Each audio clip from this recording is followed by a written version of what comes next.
Welcome to another episode of Touring the AFC South. I am your host, Mike Patton, and on this episode, we're going to be talking little news and notes around the AFC South. Of course, if you tuned in, go ahead and click that like button. If you like the videos or anything else you've seen, go ahead, subscribe, click the bell so that way you don't miss any episodes as they post on YouTube. And of course, if you're listening on Spotify, Apple Podcasts, Amazon Music, wherever you're listening, go ahead and subscribe there as well. Leave a comment, give me a 5-star rating. I'd greatly appreciate it. All right. Well, let's get started in this show. We got a lot of information to talk about in the AFC South. We're going to start it with who do the Titans take at number 4? That has been a big discussion amongst Titans fans. You have some Titans fans that would like a particular gentleman that runs the football. You have some Titans fans that would like a particular gentleman or two that actually rush the quarterback. I'm going to start with one of the men that rushed the quarterback, and his name is Ruben Bain. Now, I'm going to make the case for Ruben Bain at number 4.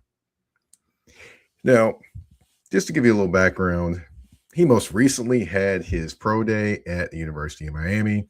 And in having his pro day at the University of Miami, Ruben Bain not only, tried to show off the skills, in terms of pass rushing and all those things as much as he could in short t-shirt, but he showed a little versatility, showing he could cover in the pass game, even catching a pass over his left shoulder, basically over his left or right shoulder, either which way, over his shoulder, basically, as well. He did confirm that he does have a visit with the Titans lined up. He confirmed it himself, y'all. So it wasn't anybody else confirming it. And also, he did talk about how Cam Ward keeps talking to him about bringing him there and wanting the team to bring him there and all those different things. So, there's a lot of different things going on there. Just as far as on the field, though, he definitely was an absolute terror for Miami. I mean, anybody that played against the University of Miami definitely had to contend with Ruben Bain and just the havoc that he causes. Of course, plenty of people were hung up on the measurables with him, which, he's 6'2" and 3/4. And he is got a 30 and 7/8 inch in terms of length of arms, which people have talked about that, and they've also talked about they've talked about a few different things with him, but he definitely is a guy that he could do a few different things. And with the Tennessee Titans, of course, they're looking for somebody that has versatility, somebody that can do a lot of different things, and maybe, just maybe, he could be that guy to line up beside Jeffrey Simmons, John Franklin Myers, and the rest of that Titans defense. So, I mean, we'll see what happens. But, hey, there's one case to be made for Ruben Bain. And I mean, whatever his arm measurements are or not, he still found a way to get to the quarterback. He still found a way to make things happen. Another guy that found a way to make things happen, that would be David Bailey. That guy, monster. 6'3", 6'4", 250 pounds, runs the 4.5s in this 40. I mean, big and can fly. I mean, like the wind. The thing with him is you look at him and you look at just the way he gets down on the field. He's very explosive, has basically a good lean coming off the edge. First step, quick as a hiccup. So, it definitely would be interesting to see him placed along Jeffrey Simmons and John Franklin Myers.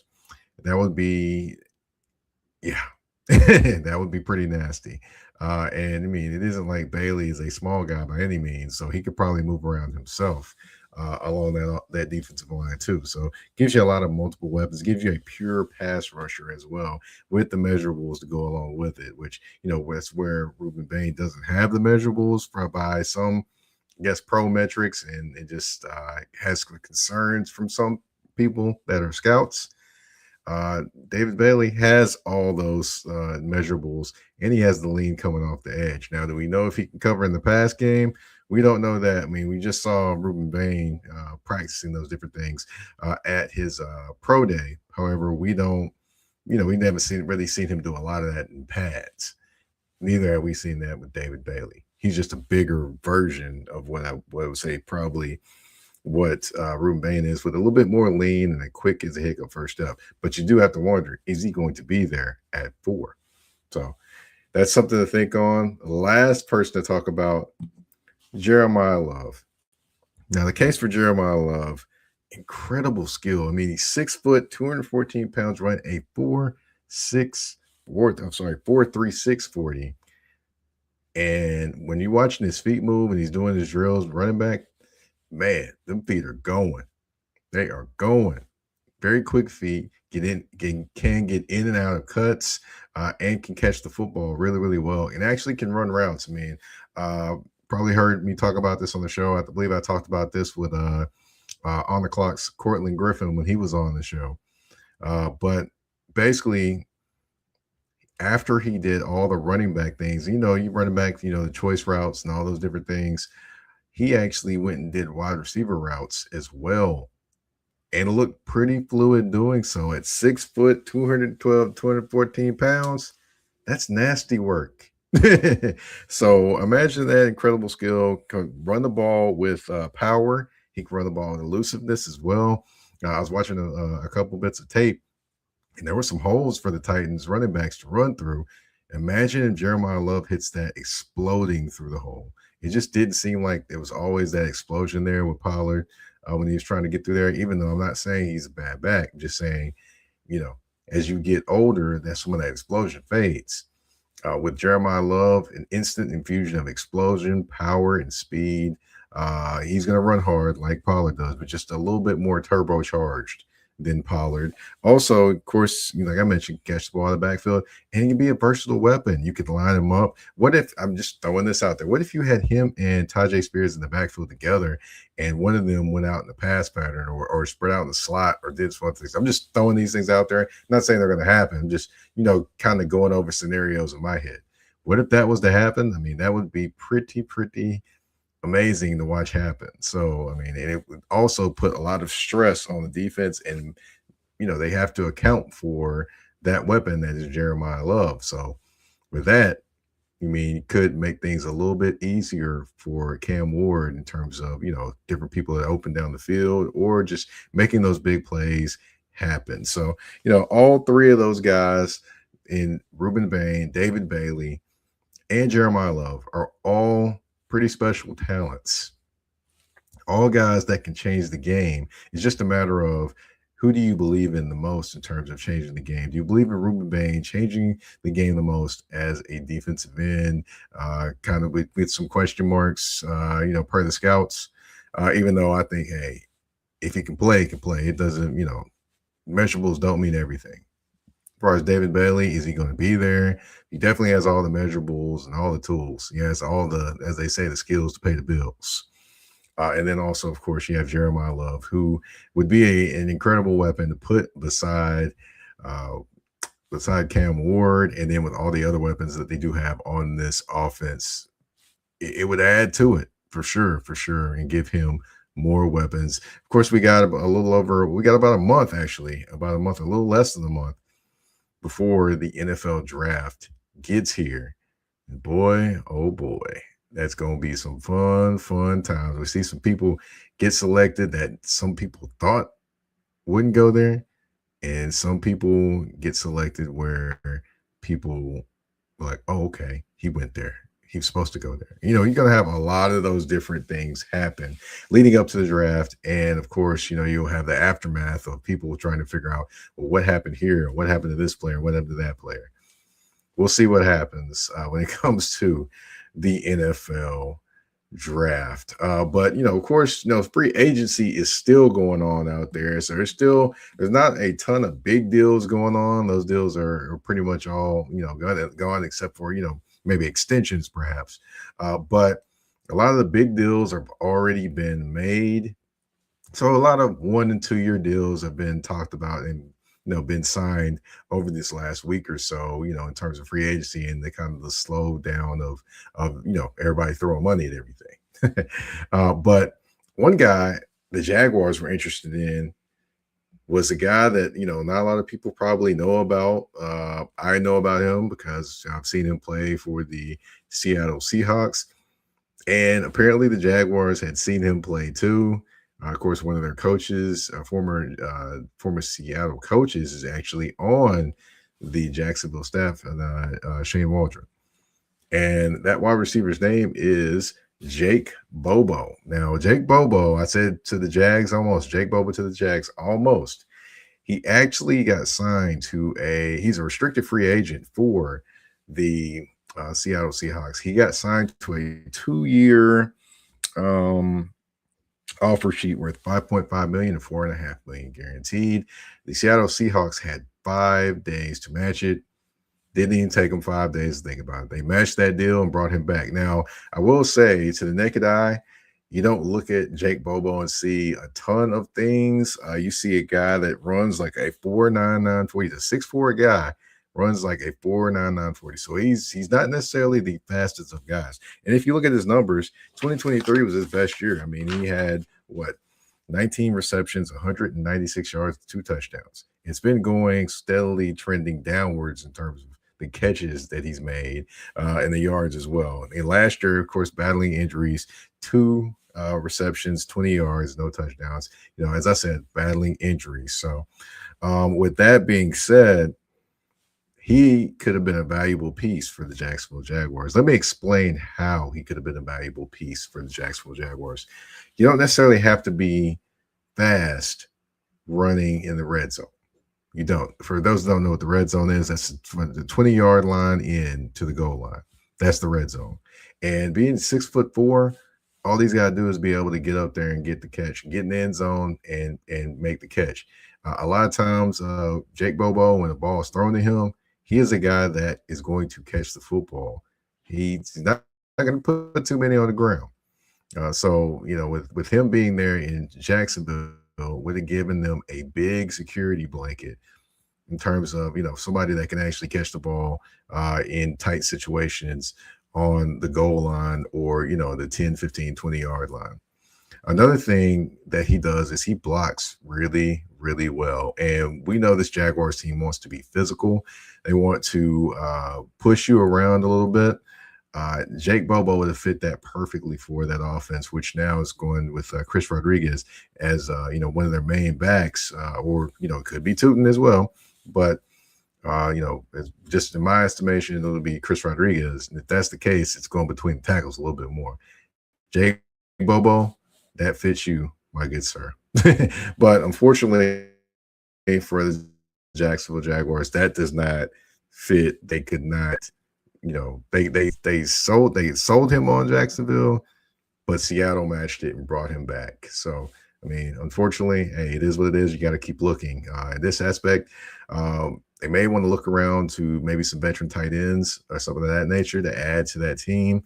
I mean, there's still a David Njoku out there. Not necessarily to say he's a great blocking tight end, but hey, he can do some things. He can definitely do some things. Just throwing a name out there, but you do have that. You could go through the draft and get another blocking back, but of course you're thinking that he's going to have to take time to develop, perhaps, or maybe he can step right in and play. That's the chance you take when you do those things. But definitely a miss for the Jacksonville Jaguars, a guy that they really could have used to, I guess, improve even more the toughness of the team. Not to say that Jacksonville is not a tough team, but that would have made them even tougher with a guy like Jake Bobo that, likes to push guys around a little bit. Would be a pretty reliable weapon in the red zone, especially somebody they need for Trevor Lawrence in the red zone that he can trust. So that's not to say that he doesn't trust the receivers he currently has, but we'll give him another weapon to trust. And, just for this signing, he's 6'4", but you have a couple 6'2" wide receivers as well. And, Brian Thomas Jr. is not per Gladstone down in Jacksonville, the general manager. They're not shopping Brian Thomas Jr., which I get it and I understand. He's a first round draft pick. You got 5 years. You probably, well, if things go, reasonably well, you're going to pick up his 5th year option so you can kind of negotiate with him more and hang on to his rights for 5 years. But if he has another year like last year, where he's kind of, looks like the confidence is going away, looks like, he's having his moments, then that can be very, very concerning. And that's where Bobo could have picked up the pace a little bit more in terms of those red zone targets. Not to say that he's going to, we know Bobo's not going to beat anybody in a foot race. We know that 499 not going to do it. It isn't going to do it at all. But he could have, potentially helped out in the red zone if Brian Thomas Jr., I'm sorry. I was about to say Philip Michael Thomas. I'm thinking Miami Vice. But anyway, but if Brian Thomas Jr., has his struggles, then they could have used him. But however, he's no longer, even thought of being a member of the Jacksonville Jaguars. All right. And of course, we got news in Houston as well, talking about Tank Dell. Now, Tank has been number 3 for the Houston Texans, but going into this year, he's going to be wearing a different number. He's switching from number 3 to number 1. Also, he switched agents to be represented, I believe, by David Mulgeta now. So for those that aren't familiar with David Mulgeta, let me give you a little history lesson. He currently has the highest paid defensive back in NFL history with Derek Stingley Jr. He negotiated that contract last year, the extension, I should say. Micah Parsons, 4 years, $188 million, highest paid non-QB in NFL history. Yes, that would be David Mulgeta that negotiated that contract. So that is what the Houston Texans, in terms of, they're used to talking to David Mulgeta because, of course, like I mentioned, Derek Stingley deal. However, in Tank's situation, he's been hurt the last couple of years. And, it just, hopefully for him, the biggest thing is that he can come back healthy, because when he's healthy, he is an explosive guy. Plenty forget his rookie year, he almost had 1,000 yards receiving. Probably would have had it. It's just, hey, stuff happens. But, definitely is a guy that if he's healthy, he definitely is a factor for your offense. And then, it's going to be interesting with him. You're adding him back. Then you also have, you have Hutchinson, one of the receivers from I guess the Midwestern wide receiver U, which is Iowa State. And then you've got, of course, Higgins. I'm sorry. You got Higgins, and then you've got Noel. All 3 of those guys, Iowa State alums. So, definitely it'll be interesting just to see how those two develop in terms of Noel and Higgins after from year 1 to year 2. Hutchinson, his development, how that goes. And of course, you got Nico Collins out there as well. So, just that'll be something to watch. Not only has Tank develops, but as the young guys from year 1 to year 2 as well. And I wonder, even though I know he was not healthy most of the season, I wonder how much they might miss Christian Kirk at some points during the season, because he's a veteran guy that does run pretty good routes. And I mean, he got the acclaim and the applause he deserved when he went to Jacksonville and put up 1,000-yard seasons. Nobody really thought that was actually going to happen. I remember when he signed there, people were looking like, did they really just give this man this money? But hey, it happened, and hey, for a couple of years, it really worked out for them for their favor. So it isn't like Christian Kirk doesn't have any skills. He definitely does. And I just wonder, with the Texans, are they going to miss some of those skills, or potentially some of those skills, provided he stays healthy, with, the new guys they have the young guys, second-year guys, and Noel and Higgins. You got Tank Dell, and you've got Hutchinson. So, I mean, we'll see what happens, but the biggest thing there, not only there with the offensive line too, of course, they've had some pieces. We'll see what happens when it comes to those Houston Texans. Tank Dell, again, switching from number 3 to number 1. So, hey, take with what you like. I'm just saying, from outside looking in, it looks like he's, trying to focus on himself and get himself, better. And, that number symbolizes something for him. I'm pretty sure when he talks to media or someone will ask him about what that number change means to him as well. But hey, we'll see. But of course, now we do have the Touring the AFC South mailbag. We've got that. We got 4 questions this week, a couple of them from the same guy. And we're going to go ahead and start with that one. And since we're talking about Houston, what will CJ Stroud need to do to rekindle some of the magic from 2 years ago? Now, for those that aren't aware, that's from KB, Lake Mary, Florida. Thank you, KB, for the question. He's definitely had his struggles the last couple of years, CJ Stroud. You hope, if you're a Texans fan, that being in this offense a second year in a row makes things better. Now, I will say, if it was Bobby Slowick's offense, the first year he did well. The second year, kind of a little iffy. But, this is his 4th year he's getting ready to go into the same system for the second time in a row. Hopefully things pick up a little bit more for him. Hopefully the offensive line actually protects so he isn't back there trying to hear ghosts. I'm not saying he was not, but it kind of looked like it sometimes. But with CJ, it's just definitely, it starts with the protection, starts with him trusting what he's seeing. It starts with him, of course, making the accuracy or the accurate throws and the purposeful throws in game. Now, I mean by purposeful, basically talking about just, hey, you're confident, you're throwing with some purpose, some respect on that throw. You're not just throwing it hoping it gets in there. And things like that. So with CJ Stroud, that's what I look at when it comes to him rekindling that magic. Just continue to know the offense, trust what you're seeing, and letting it rip. All right. Next question I got is from Damian A. out in Phoenix, Arizona. What was the biggest free agent move from an AFC South team, and which team did not do enough for free agency? Well, I'll go with the second part of it. Which team did not do enough for free agency? I would say Jacksonville. Jacksonville did not do enough in free agency. I mean, Indianapolis isn't like they've done a great, wonderful amount of things.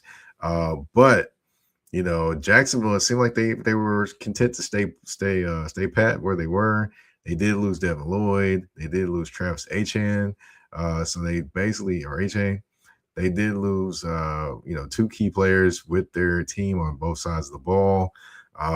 It's almost like a free agency when they're getting Travis Hunter back, and probably going to play more defensively. But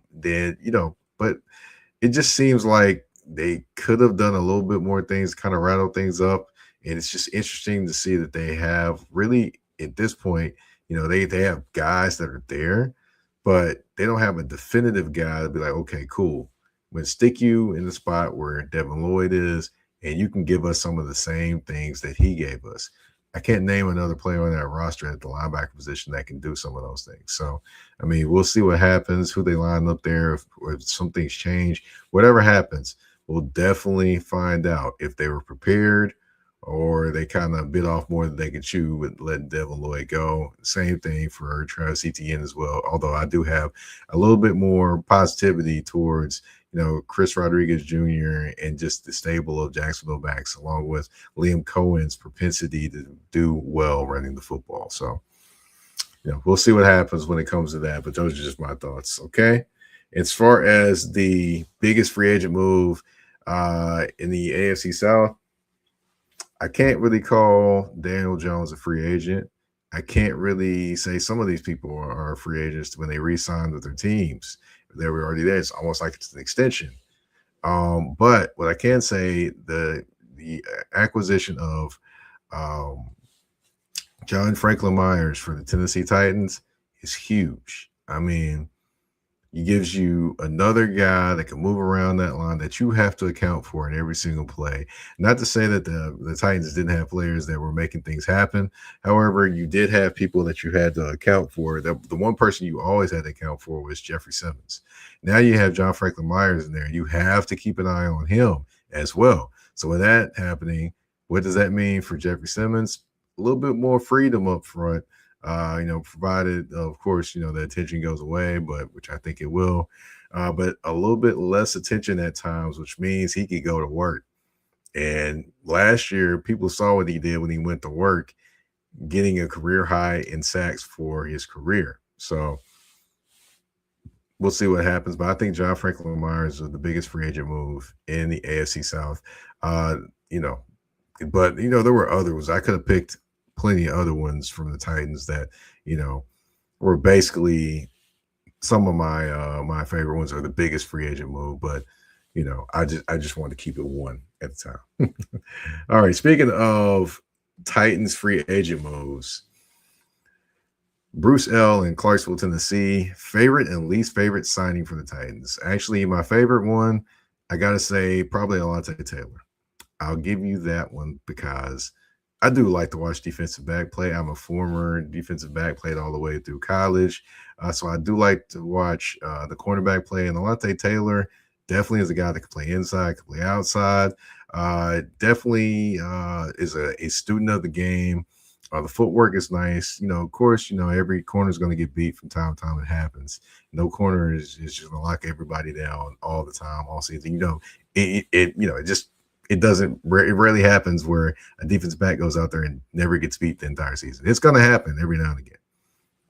But Alontae Taylor definitely shores up a position that the Titans needed someone at. In terms of the corner, you brought in Cordell Flott as well and Josh Williams from the Kansas City Chiefs. But Alontae Taylor talked about changing the culture in that room, changing just changing the culture in that defensive back room, and I guess getting them going in the direction where he thinks they should go. That's the talk of a leader. Now, I will say Amani Hooker is a veteran voice in the Titans locker room, but just the cornerbacks room in general, I think Alontae Taylor is the leader in that room, and that's something that the Titans should definitely be able to use. At least as far as the least favorite signing, I can't really say I have a least favorite signing, to be honest. I mean, you could point a couple, maybe the O-lineman signings, perhaps, but I can't really say I have a least favorite signing when it comes to the Titans and what they did in free agency, to be honest.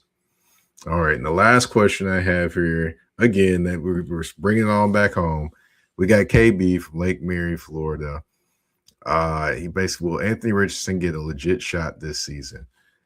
I don't believe that happens. I mean, they gave him permission to seek a trade. Haven't heard any news on that front, even though I do have a couple teams I think he should go to or should consider or that should consider him. But I don't see him getting a legit shot in Indianapolis. I think that relationship is destined to be over pretty soon. We'll see what happens. But also, I find it interesting that you have a quarterback that has never played a full season, yet you're already ready to get rid of Anthony Richardson at this point. So I thought that was very, very interesting. I mean, maybe they're confident in Riley Leonard. Maybe they go get a backup that has a lot of experience, veteran backup. I mean, we'll see what happens. But, nobody knows what's going on until the season starts going. So I just want to thank you all for tuning in to this episode of Touring the AFC South. Y'all had questions. I had questions that I saw out there.